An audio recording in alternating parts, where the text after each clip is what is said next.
I'm a secondary school science teacher, and this commenter wanted to know about respiration, but because their question is non-specific, we are going to cover all our bases. Respiration, generally speaking, refers to the process by which cells take in oxygen and remove the waste product carbon dioxide, and it falls into three main categories. Aerobic respiration, which requires oxygen, is the process that makes the energy source ATP, or adenosine triphosphate, using carbs, fats, and proteins as the reactants.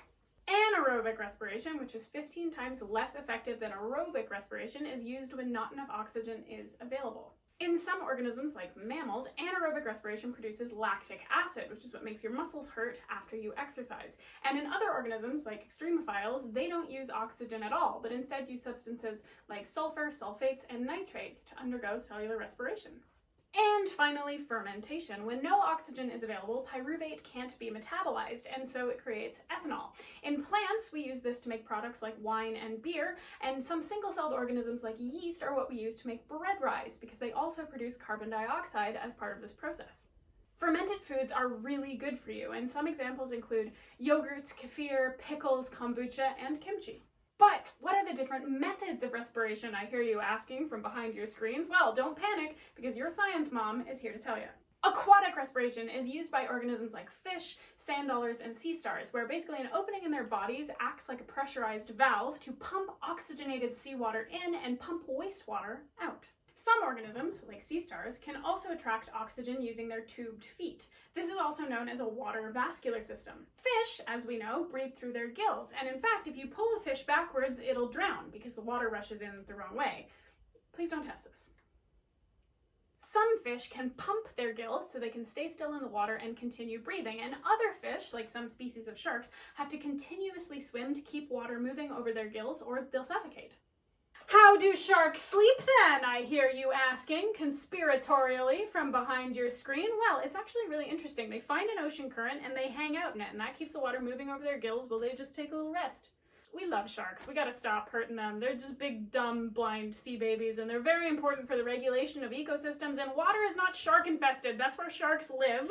Water is human-infested and rapidly filling with microplastics, and we should all be a lot more stressed out by that.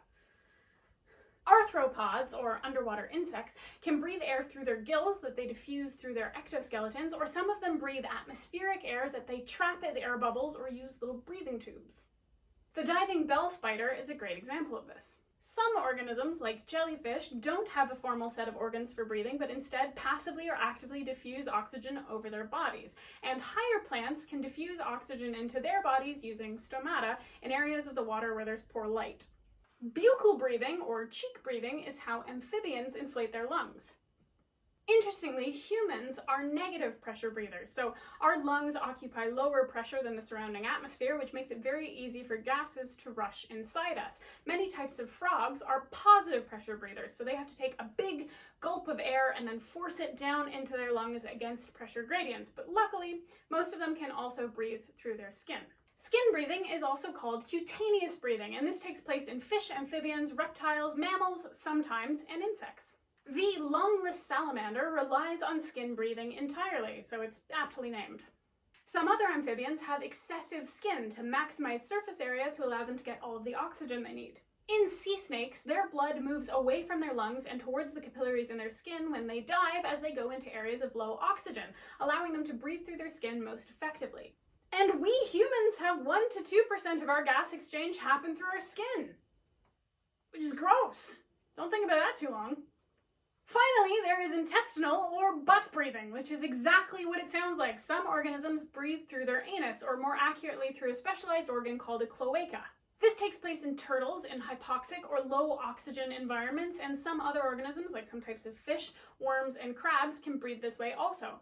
The sea cucumber breathes exclusively through its butt, and many organisms, such as some small fish, crabs, and worms, live inside the sea cucumber butt, only coming out at night to find food. In limited laboratory settings, several mammals have been able to breathe through their butts, and in fact, this is being looked at as a potential treatment method for COVID-19, because you can absorb a surprising amount of oxygen through your butt and intestines. This is yet another excellent reason to just get vaccinated. Finally, we have our respiratory systems. Let's go through them one by one. First, we have gills. This is an entirely or partially external organ that water flows over. Gills maximize surface area through structures called flat filaments, and that is where gas exchange takes place. This process can be active or passive. Then we have book lungs, used mostly in arachnids. These are not related to modern lungs at all, but instead are stacks of air pockets that fill with gases and the arachnid equivalent of blood to oxygenate the entire body. They get their name because they look a little bit like a folded book. Regular lungs. This is what humans have, and we maximize surface area as well through specialized structures called alveoli. Human lungs from the trachea inwards have a series of ever-narrowing branches that lead to all of these sacs of alveoli, and here's how they maximize surface area. They have very thin cell walls, which minimizes diffusion distances. They are covered in teeny tiny capillaries, which is where the gas exchange actually takes place from the lung to the blood, and of course the amount of them in the little pockets inside means there is as much surface area as possible. If you were to take an average pair of human lungs, remove them, and lay them out entirely flat, they would cover a tennis court. That's how much surface area we're working with. Human lungs work by using our skeletal muscles and our diaphragm to pump air in and out. And fun fact, horses are obligate nasal breathers. They breathe exclusively through their nostrils. And elephants have all kinds of specialized adaptations that allow them to stay underwater for long periods of time and use their trunk as a snorkel. Some arthropods, like crabs, have specialized gills that allow them to thrive on land. Basically, they've increased the surface area of their gills so much that they can get oxygen out of the air as well as the water.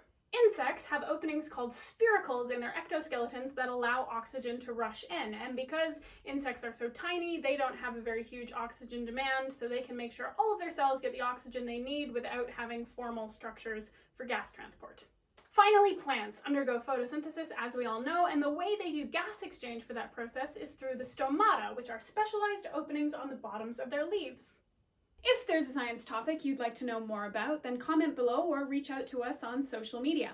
In the description of this video is some additional reading material because it's very important that you always do your own research and come to evidence-backed conclusions. Stay safe, be kind to each other, and remember, there's no room for shame when growing your brain.